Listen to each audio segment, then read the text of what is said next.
Здравствуйте! Gamarjovet. Hello! Меня зовут Raleigh.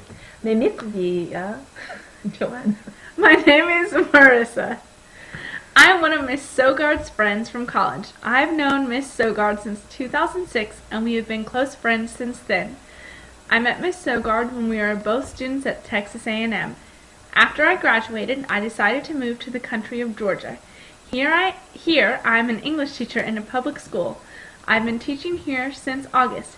These are my two best friends, Raleigh and Joanne. The three of us are going to give you a little bit of information about living in a post-Soviet Union country. We hope you enjoy it. Historia. Historia. History. Russia is the biggest country in the world, and its capital is Moscow.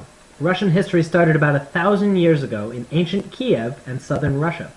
Russia was ruled by kings called Tsars, who had all the power in the country. They conquered from Poland to the Pacific Ocean, and the Russian Empire was the biggest country in the world.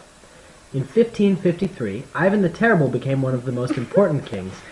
He was the first king to be called emperor. He murdered many of his own people and was pretty terrible in general. In 1721, Peter the Great built St. Petersburg and moved the capital from Moscow to St. Petersburg. His granddaughter, Catherine the Great, was one of Europe's greatest queens at the end of the 1700s. Until 1917, Russia was ruled by kings and emperors, but then a revolution happened and communists took over. They killed the emperor and his family, including his daughter Anastasia. The communists changed the country's name to the Soviet Union and ruled for 75 years. Lenin and Stalin were dictators in charge of the Soviet Union, and the Soviet Union, or USSR, was America's main enemy during the 1950s, 60s, 70s, and 80s. In 1991, the Soviet Union fell apart into 16 different countries: Russia, Ukraine, Kazakhstan, and lots of smaller ones like Armenia, Azerbaijan, Tajikistan, Latvia, and Georgia, where we live now. Жизнь люди в России и в Грузии. ცხოვრება და ხალხი საქართველოსა და რუსეთში. Life and people, Russia and in Georgia.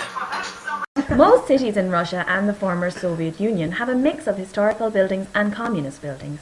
There are many churches all over the cities and lots of monuments and apartment buildings. In Moscow and St. Petersburg, the capitals of Russia, there are many very beautiful public and historic buildings, but most people live in communist apartments. Some are good and some are bad. The main city in Georgia is Tbilisi and has a lot in common with Russian cities.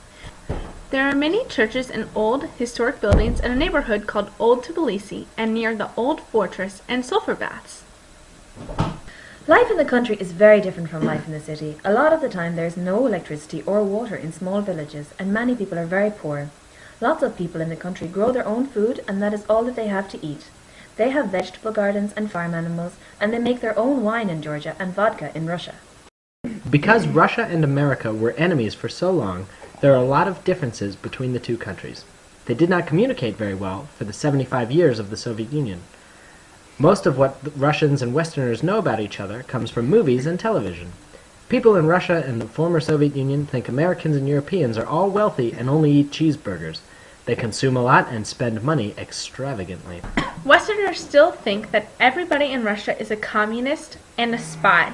If they are not a spy, they must be a ballerina or an ice skater. We live in Georgia right now, which is its own country, but most people in the West think it is part of Russia. Традиции. Традициები, traditions. In Russia there are several traditional types of food. Maybe you've heard of borscht, a beet stew. They also eat ravioli called pelmeni and love to put sour cream on everything. In Georgia, the main foods are khachapuri. Think of it as cheesy bread, khinkali, meat dumplings, and mitzvadi, a pork shish kebab. Everyone has the freedom to practice whatever religion in both Russia and Georgia, but almost everyone is Orthodox Christian. There are lots of Muslims in Russia and a few Jews in both countries. Russia has some Buddhists as well. During the communist days, the most popular religion was atheism. Nowadays, people don't like atheism. Russia has a few famous classical composers like Tchaikovsky and Shostakovich. Now they listen to a lot of techno music and music from Europe and America. Lots of times they get songs a few years behind us. Russians dance like this.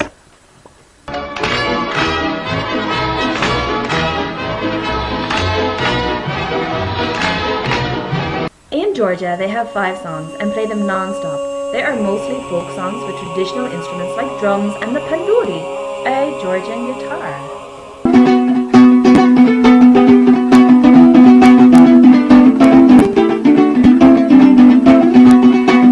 Школа. Школа. School.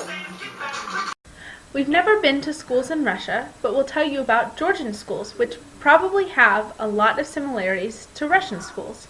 Moscow and St. Petersburg have many very modern, fancy schools, but we're not sure. In school, kids have to learn lots of the same things that you do. They have to study biology and physics, Georgian and world history, Georgian literature, and math. Kids in Georgia and Russia have to learn foreign languages from a very young age. Kids in Georgia speak Georgian as their first language, but they all learn Russian and English at school.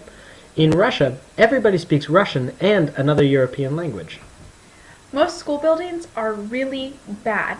Some of them are even falling apart with broken windows, and they have no heating. The walls are often falling down and are lacking paint. Students don't have their own books. Schools don't have books for the kids either. Kids are supposed to buy their own books, but a lot of them can't afford it or just don't bother. So sometimes they share with each other. For example, in some classes, there is only one book for every 2 to 3 students. Schools have squatty potties, or Turkish toilets. We'll let you imagine what that looks like. Just kidding, here's a video.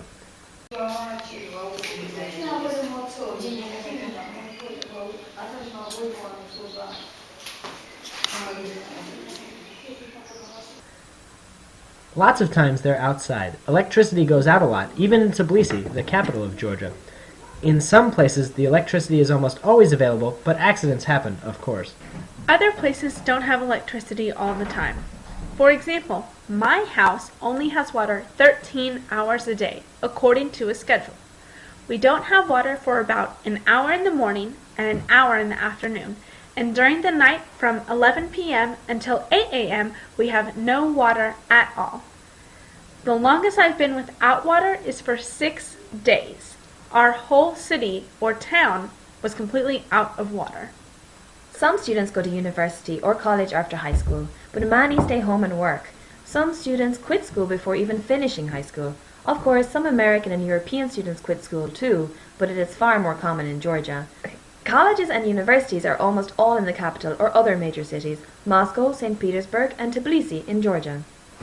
We hope you learned a lot from this video and that you have a great unit on Russia. Congratulations on finishing tax and have a great summer. До свидания! Nakvam dis! Goodbye!